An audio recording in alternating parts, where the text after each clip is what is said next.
The council's vote, the Great Galactic Council Hall, was filled with light, noise, and pride. Massive banners from over 40 alien civilizations waved above the long oval chamber. The air smelled of strange spices, glowing gases, and political tension. At the center stood a tall, four-armed alien named Vassar, Supreme Speaker of the Council. His voice echoed across the room. Today, he said, we vote on the final matter, the status of the planet Earth and its people.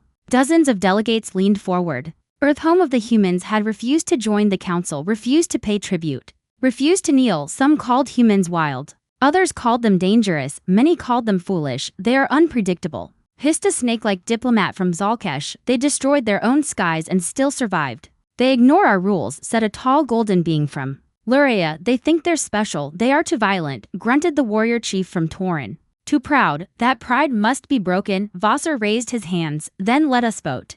Not for war, but for control. A quiet moment passed, and then, one by one, species raised their votes, each crystal lighting up the chamber. Yes, yes, yes, yes. All 42 species voted the same. Earth will be enslaved. Resources taken, culture restricted, humans managed like cattle. The vote was recorded, broadcast across neutral systems. Cheers erupted. To them, it was done.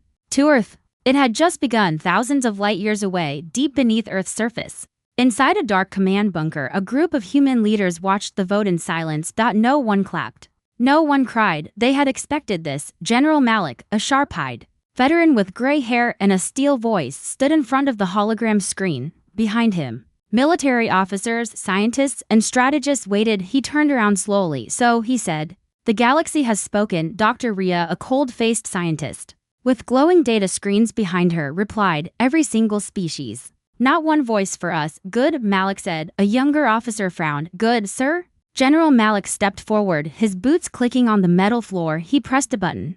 A massive display lit up, showing satellite networks, hidden weapons, and black dots rising from Earth's crust. He smiled. They think we're unprepared. They think we still live above ground. They don't know what we've been building. One officer whispered, they're coming with chains. General Malik answered. Then they'll leave in pieces. In orbit above Earth, hundreds of alien ships waited at a safe distance. The council had sent peace enforcers, warships carrying containment teams. They expected protests, resistance, perhaps a few missiles. They expected surrender. But they saw nothing. No lights from cities. No broadcast from leaders. No weapons fired. Earth was quiet. To quiet. Captain Rilinar of the flagship Justice Star stood at the edge of the command deck, watching Earth slowly rotate. Strange, he said. I don't see any surface movement. Where is their military? A lower officer replied. Satellites show empty cities, no energy signals. They may have abandoned the surface. Rilinar frowned. That's not possible. They're not responding to communication. He turned to his tactical crew. Send the first squad. Land in New Berlin sector. Capture leaders if any are left. The shuttle launched. Back in the bunker, Earth's top leaders watched the alien shuttle descending toward the surface. Dr. Rhea spoke calmly. They're testing us. Just a taste. A small force. General Malik nodded. Then we'll show them a small answer. He gave a short command. Far below the planet's surface, a dark, silent system activated. Hundreds of ancient-looking towers rose from the sands. Hidden missile silos opened. Satellites lit up in orbit. The shuttle never landed. It vanished midair. No warning, no sound, no debris. The alien fleet paused. Then every screen aboard their ships lit up with the same human message. You chose to enslave us. We chose to prepare. You want Earth? Come take it. On the Justice Star, Captain Rilinar froze. This isn't the response of a broken race, he said quietly. Another officer whispered. No, this is the calm before something worse. Back on Earth, General Malik turned off the display. Begin Phase 1, he said. Around the globe, long hidden hangars opened. Massive black ships, sleek, silent, invisible to alien sensors, rose from the oceans, deserts, and mountains. The humans didn't speak, they didn't shout, they just launched. The galaxy thought it had decided Earth's fate, but Earth had already decided something else, to stop being hunted and start being feared.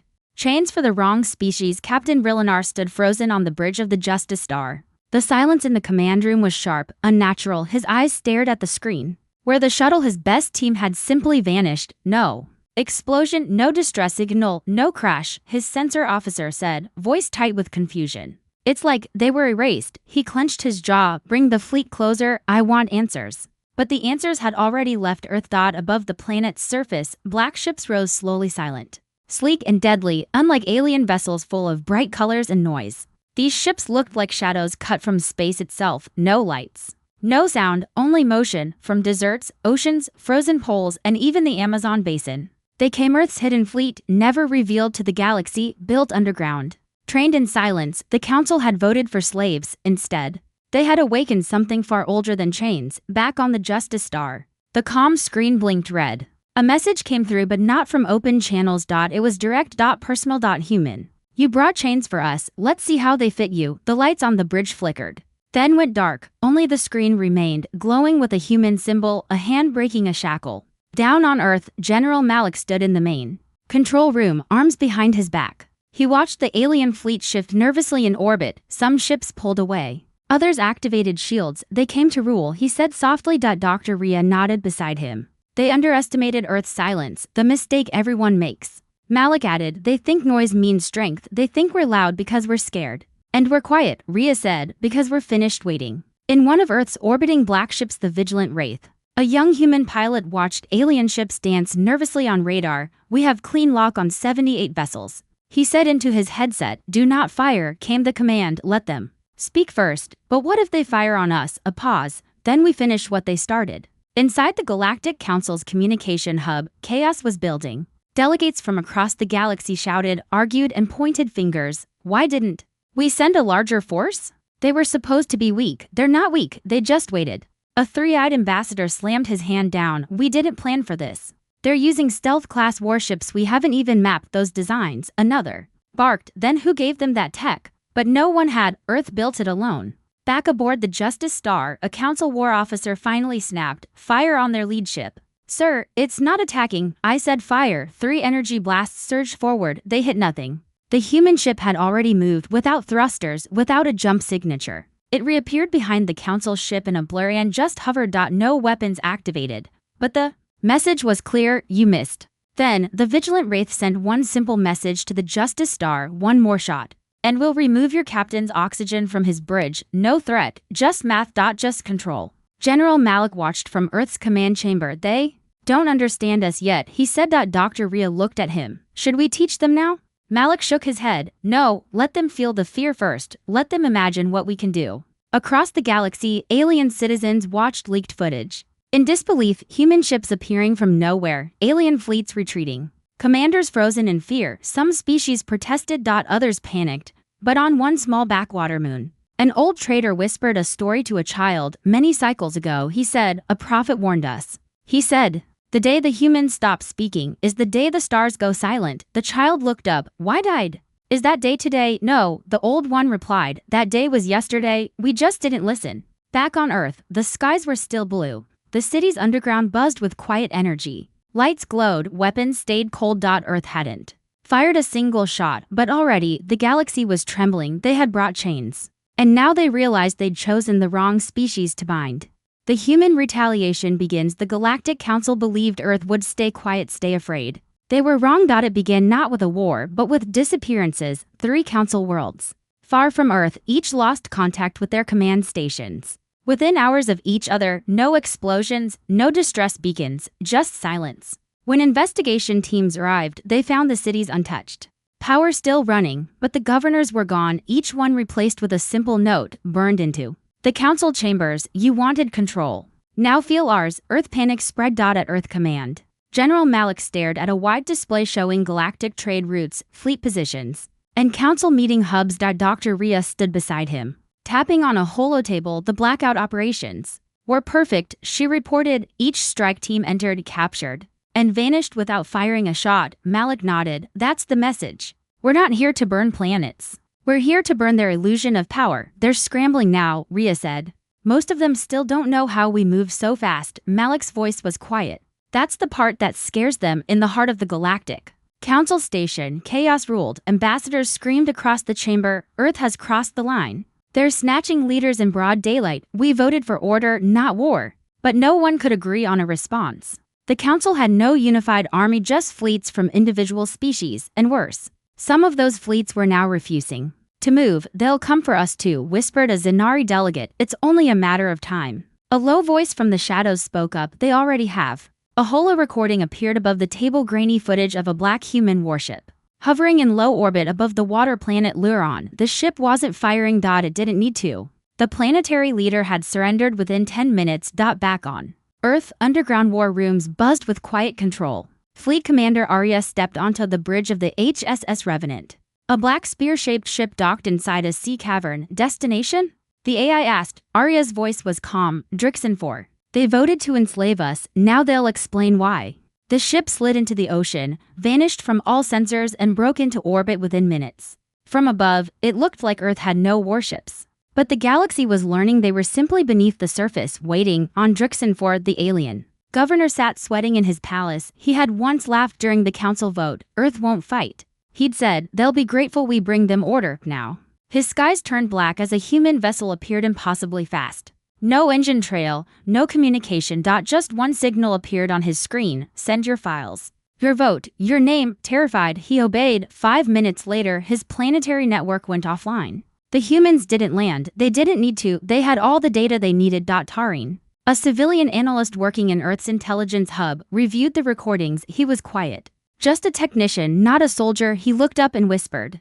They're not just punishing the council. Dr. Rhea turned her head. What do you see? They're erasing the belief that humans can be controlled. Some alien species, small, peaceful, uninvolved, watched in awe for the first time in galactic history. A species fought back against the entire council and wasn't losing. They started asking questions. What if the council is wrong? What if humans aren't the threat? But the answer, a revolution of ideas had begun. And Earth hadn't fired a single planet killer. 1 week later, an emergency council session was called. Only half the species showed up. The rest had gone quiet, fearing human attention, or perhaps waiting to switch sides. Council leader Vassar stood shakily in front of the chamber. We cannot let them continue this path, he declared. They are disrupting our order. An old ambassador, gray-skinned and tired, replied quietly, no. They're showing us what order built on lies looks like, Vassar shouted. Then what do we do? And this time, no one answered. Because the truth was spreading faster than any fleet. Earth wasn't the victim anymore. Earth held the power now. From space, the planet still looked quiet. But every species who had once looked down on it now watched it carefully, because one by one, their leaders were vanishing and Earth was just getting started.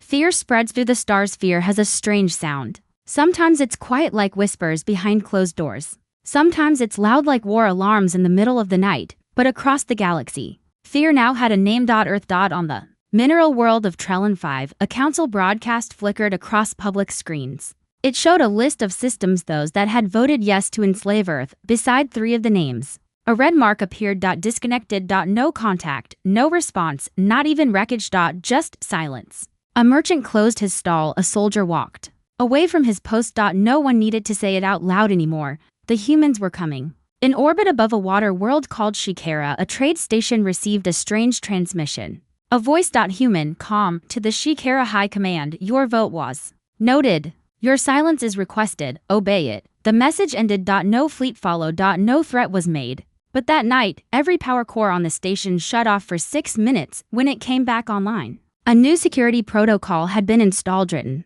in Earth's military code. It could not be removed. Shikara surrendered without ever seeing a single human face. Inside the Grand Galactic Library on Relaxis Prime, historians scrambled to rewrite their archives. The old entry for humanity, pre-industrial, unpredictable, was deleted. A new one was uploaded. Humanity, silent, strategic, unrelenting, engaged with extreme caution. One scholar looked at the entry and whispered, we didn't enslave them, we awakened them. Meanwhile, in Earth's main deep core war bunker, General Malik read new reports aloud. 57 systems have gone into lockdown. 8 planetary leaders have requested direct negotiations. 3 council species have started blaming each other. He looked around the room. They're not just afraid of our ships, they're afraid of our silence. Dr. Rhea added, that's because silence means they don't know where we'll strike next. Taryn, the civilian analyst, tapped a screen, and that's driving them mad. On the council's homeworld, the chamber was almost empty. Only 12 species showed up for the emergency session. Even the speaker's voice trembled now.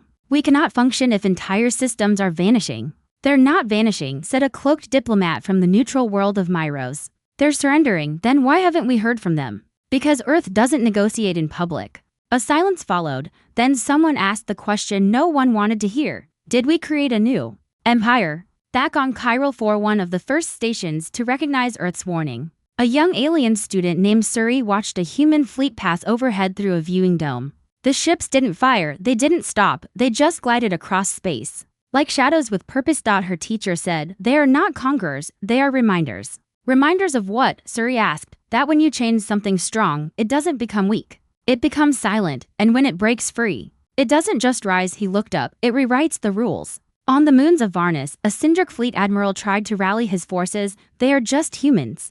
Their minds break like twigs, but his officers didn't respond. They had seen the footage. They had heard the whispers. They had watched humans step into fire without fear and come out the other side colder. In Earth's strategy hall, a new plan was displayed on the screen. Operation Eclipse. Not an attack, not an invasion, a blackout. Dr. Rhea explained it simply. We will shut down an entire sector: communication, trade, navigation, no deaths, no violence. General Malik nodded. Let them feel what they planned for us. Let them feel isolation. 3 days later, Sector Delta 7 vanished from the galactic grid. No data entered. No message exited. Inside, over 20 council-aligned systems blinked out. No destruction. Just darkness. One small pirate ship drifted out of the sector by accident. Its captain sent one report before his ship failed. We saw them. Black ships, watching, waiting. They didn't stop us, but they could've. He never made it to a port. His ship floated empty across the stars. Governments began falling silent. Leaders stopped giving speeches. Children were told not to say Earth out loud. And yet, no one had been attacked directly. Only threatened by the quiet weight of a species that no longer wanted a seat at the table. They wanted the table flipped. And Earth didn't celebrate, didn't broadcast victory, didn't say a word. They simply watched as fear spread through the stars. All eyes on one human in the shattered silence of the Galactic Council. One name kept spreading, not a fleet, not a weapon, but a person, a human. His name was Commander Elias Raen. No medals, no politics, no titles, just calm eyes and a voice that never rose in anger. But every council species knew the name. Because every council strike, every blackout, every quiet surrender had happened under his coordination. He was the one who whispered to the black fleets. He was the one who said, don't fire. Not yet, and now, for the first time, he agreed to speak publicly. The galaxy held its breath. The transmission was sent from an unnamed Earth station hidden beyond any mapped system. No background. No banners. Just Elias standing calmly in a dark room, dressed in black, no rank on his chest. He looked into the camera, eyes steady, and began, you voted to enslave us. Not because we were dangerous, but because you were afraid we might be. You called us violent. But we stayed silent. You called us reckless, but we planned for peace. And when you chained us, we broke the chains. Quietly, he didn't raise his voice, he didn't threaten, he just looked straight through every leader watching. We are not your enemy, but we will never be your slaves. This isn't revenge, this is balance. Then he paused. And ended with just one sentence, respect our silence, or hear our fury. The screen went black. The council chamber stayed frozen for minutes. Some tried to speak. Others simply left. A few alien leaders sat in stunned silence, as if they'd just heard a prophecy, because it wasn't a speech. It was a line in the stars, and crossing it would mean war back on Earth. Elias walked through a quiet corridor beneath the oceans. Dr. Rhea caught up to him. You made them listen, she said. He shook his head. No, I made them think. General Malik met him outside the command room. They want a meeting. 5 species, full apology. They say they were pressured into voting. Elias looked unimpressed.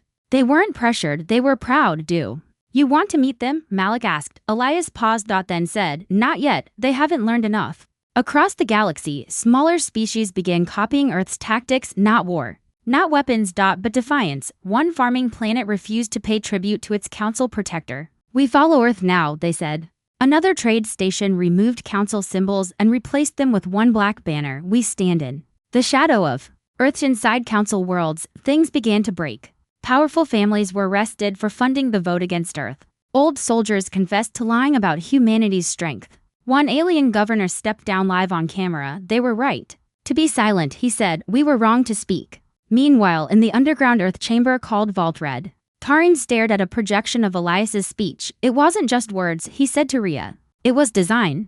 Every word was placed to trigger doubt. Rhea nodded, because Elias doesn't just lead soldiers, he leads fear. And fear is faster than war, Tarin added. In the outer systems, rumors became belief. Children whispered stories of the man in black who could shut down worlds with a word. Pirates changed routes to avoid human zones, even mercenaries who once fought for the Council now refused contracts that mentioned Earth. They didn't say it aloud, but they all thought the same thing. What if he's watching? And Elias, he didn't celebrate, he didn't give orders for victory parades, he sat in a dark room, reading reports from rebel colonies and enslaved species. He underlined names, systems, coordinates. He asked only one thing: who else have they tried to chain? Because Earth's strength was no longer about defending itself now. It was about changing the galaxy. One silence at a time. In the stars, there were no battles, no fleets burning, but still, the galaxy had never felt more shaken because all eyes were now fixed on one human. The broken vote. For the first time in Council history, the voting chamber echoed with silence. No applause. No grand music. No celebration. Just fear. And a single question filling the room like smoke. What do we do now? The Council speaker, Foster, tried to maintain control. His voice, once proud and booming, now cracked as he spoke. The humans wish to be respected, he said slowly. They do not ask for power, only space. A tall diplomat from Taser interrupted. They do not ask because they do not need to. They have taken it, hissed another. Without declaring war, they kidnapped governors. They shut down systems, they broke the vote. Without breaking a rule, voices rose, panic spreading like a virus. Only one delegate remained quiet, a small, soft-voiced ambassador from the peaceful world of Mayra. She stood. They broke nothing, she said calmly. We did. The room fell quiet. We voted to enslave them. We betrayed our promise of peace. And now we act surprised that they won't kneel. Back on Earth, deep beneath the Arctic Circle, Elias Rand reviewed incoming messages. 7. More systems want to surrender all voting rights, Dr. Rhea said beside him. They've asked for Earth's oversight instead of Council protection. Elias didn't look away from the screen. Do we accept? He finally turned to her. We don't need their surrender, we need their change. General Malik entered, holding a datapad. They've called a new vote, he said. They want to give Earth a permanent seat in the Council with veto power. Elias raised an eyebrow. Veto? Malik nodded. They want us to be there. Conscience now. Elias stood quietly. No, he said. Rhea and Malik exchanged glances. No? Malik asked. Elias turned to face them. We don't want a chair at their table. We want to build a new one. At the Council's next emergency session, the vote was rushed. 40 species attended. 36 voted yes to offer Earth a seat. 2 voted no out of pride, not strength. 2 abstained. The speaker stood, smiling nervously. Earth is welcome to the Council with all powers, including. The screen above his podium blinked. A new message played from Earth. We decline. Whispers filled the room. The speaker looked confused. Then another message appeared. You voted for chains. You never asked what we'd vote for. We don't want to rule the galaxy, we want to free it. Across the stars, people stopped what they were doing to watch. Aliens in spaceports, farmers on distant moons, soldiers in broken uniforms. Even pirates and smugglers stared at the words. One sentence stood alone at the bottom of the message. Break your own chains, we'll be waiting. Panic became something stranger. Not fear, but shame. On one border world, a Council prison guard opened his own cell blocks and told the captives, go. The humans wouldn't leave you here. And neither will I. On another, a leader burned the Council flag and raised a new one, blank, white, with a single black HANDPRINT. The symbol of resistance. Of remembrance, of Earth. In the shadows of the Council's capital, revolution bloomed. Quietly. Old systems failed. Old beliefs cracked. And in the heart of it all, Earth didn't fire weapons. It fired ideas. Back underground, Tarin watched the data stream slow. Council activity is dropping, he told Elias. News feeds are showing protests. Half their systems are demanding reform. Dr. Rhea smiled softly. You didn't break their fleets, you broke their vote. Elias walked to the large glass window of the command deck, looking out at Earth's quiet skies. No, he said, they broke it the moment they voted to enslave us. Back in the Council chamber, the speaker sat alone. Delegates were leaving, security was gone. The chamber lights flickered. He looked at the original voting screen still stored in archives. 42 green lights, 42 yes votes, the vote that changed everything. He stared at the screen for a long time, then finally whispered, we should have listened when they were silent. Now, Earth did not speak through politics. It did not beg for peace. It simply stood watching. Waiting. Because the vote was broken. And now the galaxy had to ask, what does Earth choose next? Humanity holds the power. The stars were quiet, not because the war had ended, not because peace had been signed, but because Earth had said nothing more. And yet, everyone listened. In the outer reaches of the galaxy, once controlled by Council warlords, new flags were raised, not of Earth, but inspired by Earth. Flags showing hands breaking chains. Symbols of freedom, of defiance, of second chances. Entire species once silent under Council rule now stood up and said, we want what Earth has. And more importantly, we want what Earth never asked for, the right to stand on our own. On Earth, no cities were destroyed, no fleets were lost, humanity hadn't conquered. They had simply stopped asking for approval. And that act alone had shifted the balance of the stars. In the ocean-locked command base under the Pacific, Commander Elias Rand stood at the center of the war room. But this time, no battle maps glowed on the walls. No enemy fleets hovered over Earth, just a soft, silent signal blinking at the edge of the galaxy. Tarin walked in, holding a datapad. A message from the council again, he said. What now?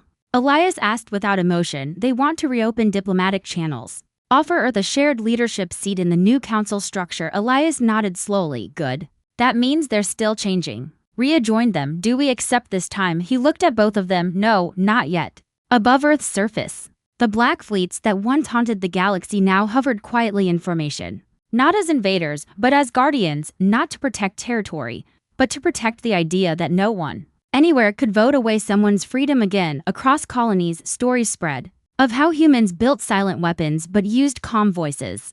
Of how one girl from a quiet village led a refugee world to stand against tyrants. Of how a species that once feared itself had finally turned that fear into focus. In the galactic market halls, a child looked up at a statue of a human holding out a broken chain. Who is that? She asked. Her father smiled. No one important. Then why the statue? Because he stood when no one else would. On a distant desert moon, two alien soldiers sat by a fire. One turned to the other and whispered, "Do you think the humans will come here?" The other shook his head. "They don't come to rule," he said. "They come when you try to rule them." Back on Earth, Dr. Rhea stood with Elias at the edge of a viewing platform, watching storms swirl over the ocean. "You know," she said, "we could take it all if we wanted. Every world, every system." Elias didn't smile. "That's why." "We won't," she nodded. "But they still fear us." "They should," Elias said. "Not because we're monsters, but because we know what monsters look like. And we chose not to become them." In the stars, power used to mean warships, weapons, and votes. Now, power meant something else. Discipline, direction, dignity. And every alien race that once mocked Earth now spoke of it carefully. Like a storm on the horizon. Like a lesson burned into history. Like a quiet giant no one dared wake again. One final message from Earth was transmitted across the galaxy. Simple, clear. We remember your vote. But we're not here to punish you. We're here to make sure you never vote like that again. And with that, Earth disappeared from the diplomatic channels. No more talks. No more demands. Only action. Calm, careful, unstoppable, because Earth didn't need the Council anymore. Now, the Council needed Earth. In time, new alliances formed, new species found strength. New leaders rose not with fire but with wisdom. Because they had seen what happens when a planet is pushed too far. And what happens when that planet learns to rise without permission. So when children asked why Earth never ruled the stars, their parents said because Earth had something stronger than power. They had the right to use it and chose not to, and that terrified everyone.